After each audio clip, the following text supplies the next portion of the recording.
ujeedadu u tegay ma dhamaystiranaya weeye intaas isweydiin mudan waxaan anigu aaminsanahay inuu habeenna uu nabad ku seexanayn una werwer iyo caloolxumo uu ku joogayo hadduuna isagoo nigiska iyo kabaha lagala baxay wayna ka soo cararin maadana uu dhex seexanuun isagoo ordana waa lagu gowrici doonaa isaga taasaan kaga baxaya kusii fogaan maayo waayo waxyaabuhu u geystay dalkeena waan ognahay inuu basaasiyeyna waan ognahay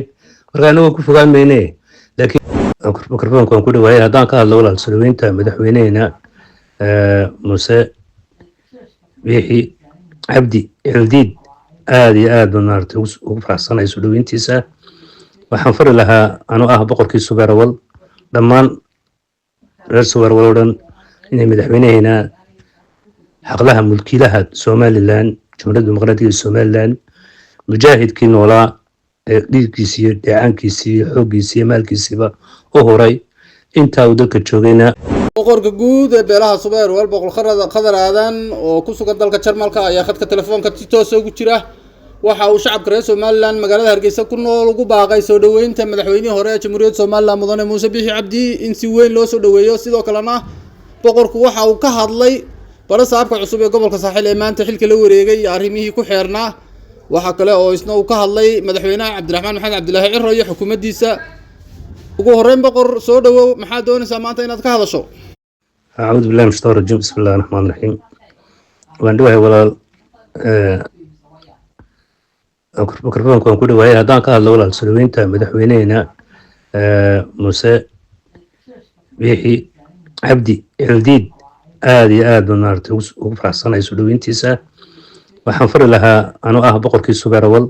dhammaan reer subeerawal oo dhan inay madaxweyneheena xaqlaha mulkiilaha somalilan jumhuriyadda dimuqraadiga somalilan mujaahidkii noolaa ee dhiiggiisa iyo dheecaankiisa iyo xooggiisa iyo maalkiisiba u horay intaa uu dalka joogayna horumar iyo bashbash iyo barwaaqo gaadhsiiyey ilaa ictiraafkii somalilan soo dhaweeyey waxaan leeyahay gacmo furan ha lagu soo dhaweeyo ha loo wada kaco si wanaagsan oo diran laab wanaagsan qalbi wanaagsan niyad wanaagsan ha lagu soo dhaweeyo madaxweyneheena taasaan isaga odhanaya insha allah annaa waxaan leeyahay soo dhawow madaxweyne dalkaaga iyo dadkaagaba nabadqab ilaahay kugu soo celiyaan leeyahay waad mahadsan tahay werigii baaraka allahu fiik walaal su-aasha labaad ee ah ninka la yidhahdo basaaska oo ismaaciil cumar geela soo diray ee leeyahay haateeye khaa'inka dhabarjibinta ku sameeyey somalilan anuu ma arko inuu yahay barasaab laakiinse haddii ay berbera keeneen kooxdii burfuusha ee la shaqeynaysay rajiimka ismaaciil cali geele la shaqeynaysay iyo xasan gurgurte ay la shaqeeyaan kuwan maanta meesha ka taliya hadday keeneen berbera waxay ka dheefaan ama ay ka helan yahay waxbayna ka siin kaasina waxaan u arkaa inuu yahay marxuun halkaas ku dhimanayaa waxuu qabanayaa inaan jirin berberana deegaan uu leeyahayna maaha deegaamadaa uu sheegtayna mid uu ku riyoodee miduu xaq u leeyahay maaha maba degano anagu kooxda ciise meelna iskama soo gaadhno salal iyo meeshaa maanta dagaalka ay ka socdaan ee leeyihin buug baan ku furaynaa doowi caddo ayaanu deegaan ku nahay oonu wada degannahay annagaa degan halkaas salal iyo doowi caddaba annagaa degan ilaa iyo xuduudda jabuuti laakiin isagu wax deegaan uu ku leeyahay ma jirto waa iska sheeganayaa laakiin ma suurtoobayso wuu riyoonaya markaa hadduu berbera yimaadana uu dhex seexanuun isagoo ordana waa lagu gowrici doonaa isaga taasaan kaga baxaya kusii fogaan maayo waayo waxyaabuhu u geystay dalkeena waan ognahay inuu basaasiyeyna waan ognahay marka anagoo ku fogaan mayne laakiin geeridiisunbu soo doontaan isna kaga baxayaa aad baan kugaga madcelinayaa waraysigaada yeelatay anigoo ah boqorkii subeerawal guud waxaan halkaa farin dheer iyo maaragtay dheer aan u furayaa ummadayda reer saaxiil gaar ahaan caamanna waxaan la hadlayaa reer somaliland jumhuriyadda dimuqraadiga somaliland oo dhan berbera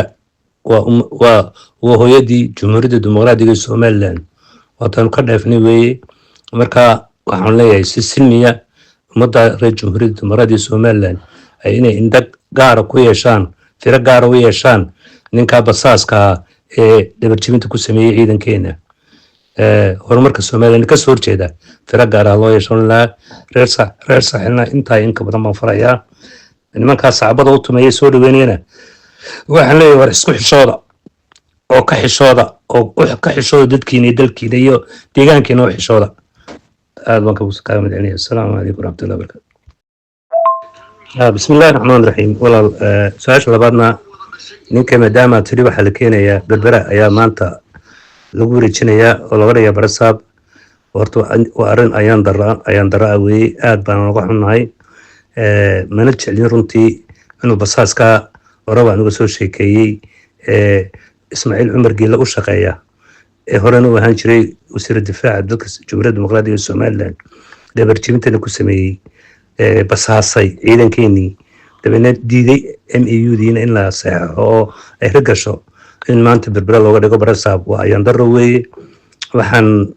taana aad iyo aad aan u cambaareynayna haddaan nahay qurba jooga iyo anigu ah boqorkii guud ee suberawal boqor khadar maxamed awaadan dusha waxaan cambaar ka saaraynaa ninkaa basaaska ee la keenayo saha la keenee oo ku waarayaa weeye ma u hergelaysaa weeye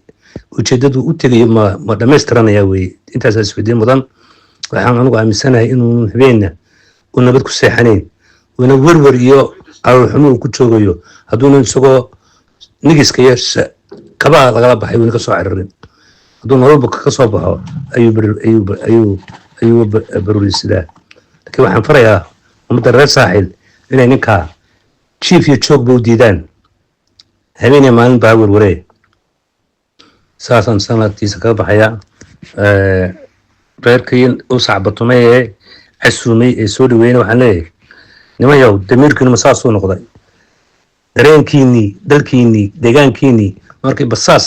aad ogtihiin lasoo diray inaad casuubtaan ood sacbada u garaacdaan ma saasuu damiirkiinu noqday